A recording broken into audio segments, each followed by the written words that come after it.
I'm very pleased to welcome Simon Norfolk to this talk today.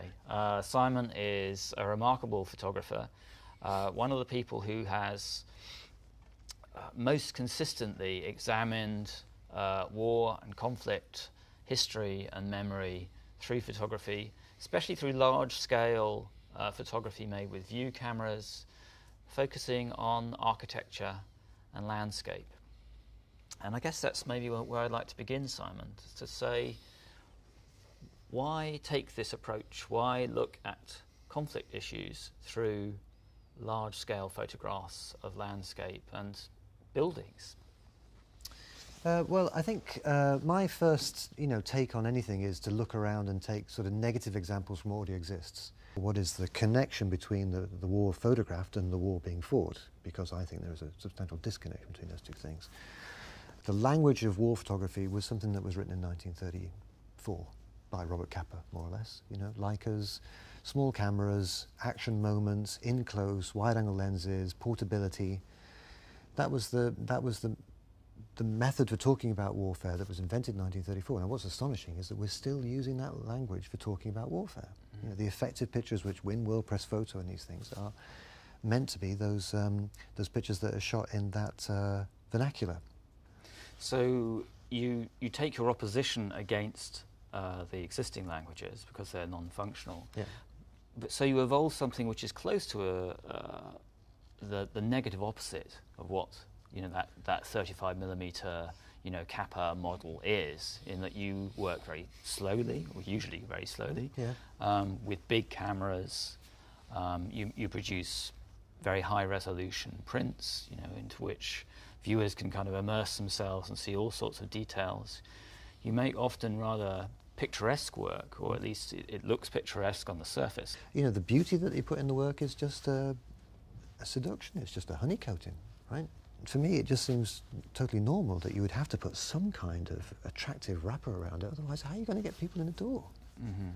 So that's the picturesque side of it, and the beautiful side, and the craftsmanship side of it is just about a way of getting you inside. If I don't get you inside, I can't slap you around the face.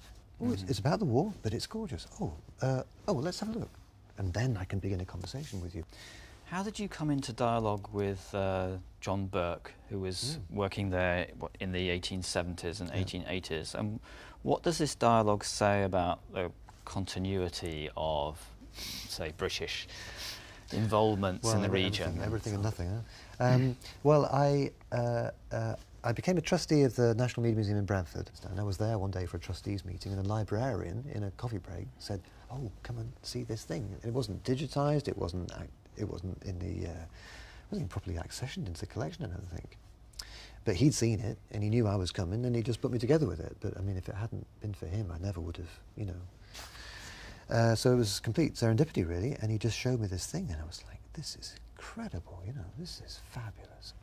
But also, there seemed to be, I know a little bit about Victorian photography, and there seemed to be something generally original here, in that the photographer was unconstrained. Well, how did he go around the city, right? Because I'm finding it a bit hard. So how did he go around with his cameras and all the palaver that he needs, and the wet plate process is a pain in the arse.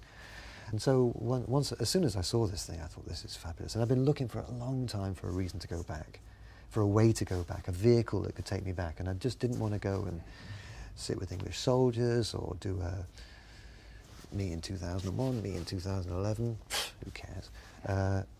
And then I saw this thing, and it just seemed that if you talk about John Burke, then automatically you're talking about imperialism. Automatically you're talking about comparisons between then and now, differences between then and now. Automatically you're talking about this historical backstory, which is the one thing that you don't see on the BBC and you don't see on CNN.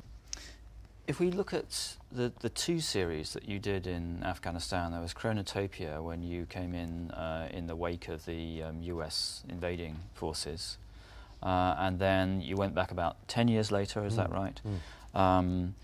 To make a very different set of pictures in collaboration and, well, not collaboration, in dialogue with older set of pictures. Collaboration. He really taught me how to shoot. Yes, by John Burke. So perhaps you could talk about the contrast between those two sets of works. I mean, I think of myself as a sour and cynical old man, but I'm surprised myself that the first work was sort of redemptive in some ways, you know, which was never really my intention.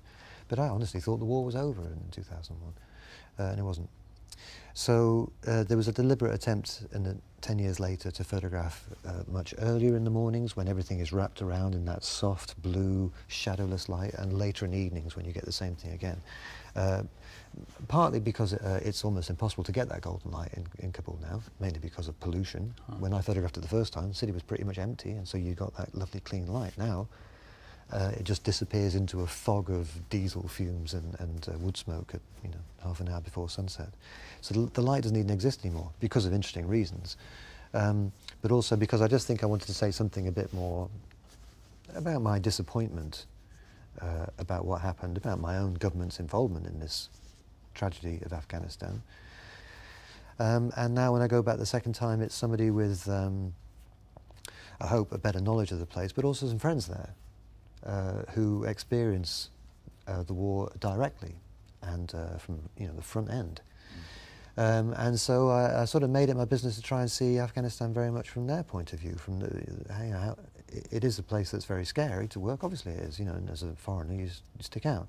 But it's also a place where maybe 7 million people take their kids to school and they have their jobs and they live their lives and they get married and they die and they have kids and they get on with it, you know. And so trying to live with Afghans and ask them about what they think about things, for me, was my antidote to not doing the embedded thing. If we think about your pictures from Iraq, it seems to me that they offer some very interesting contrasts. Some of them are among the prettiest pictures that you made, I think. Again, there's this beautiful golden light. You're sometimes photographing monuments which look old, but they're, you know, sort of Saddam's confections of history. But there are others which are pretty hideous. They're about the destruction of Iraqi infrastructure. They're about modern Baghdad, which is a kind of concrete architectural nightmare in many ways, and its destruction. So I wonder if you have things to say about that contrast, and also perhaps talk about how it was photographing there. Well, the first thing about it, you know, you've got to tip your hats to the notion that Baghdad is a very, very ancient city. So I wanted to have that feeling of history. That connection with that romantic idea was something that brought me very much into looking at all the rest of those ideas. You know, the idea of empire that appears in the paintings of Claude Lorraine and Nicolas Poussin, and the ideas of the artist that's in those paintings, and the biographies of the people that made those paintings, and the rest of that movement. So in the Baghdad work, a lot of that work is deliberately trying to mimic those paintings. That golden light, you know, get out of bed at 4 in the morning in order to get that 5 a.m. light, because that's the light that's in those paintings by Turner. And, you know, photographing the rubble of those ruins, because that's the stuff that's in those paintings by Nicolas Poussin. And a deliberate attempt to kind of quote them. You know, the reason why they're that big is because that's how big the Claude Lorraines are in a national gallery. So that's part of the reason why that golden light is in those paintings. And by the time I got to Baghdad in 2003, I was very liberally quoting from it. And the most successful of all the pictures in that is definitely the one that looks most like a Nicolas Poussin, which is the one with the big trees and the avenue of with the broken arch and the tanks at the north gate of Baghdad. Yeah.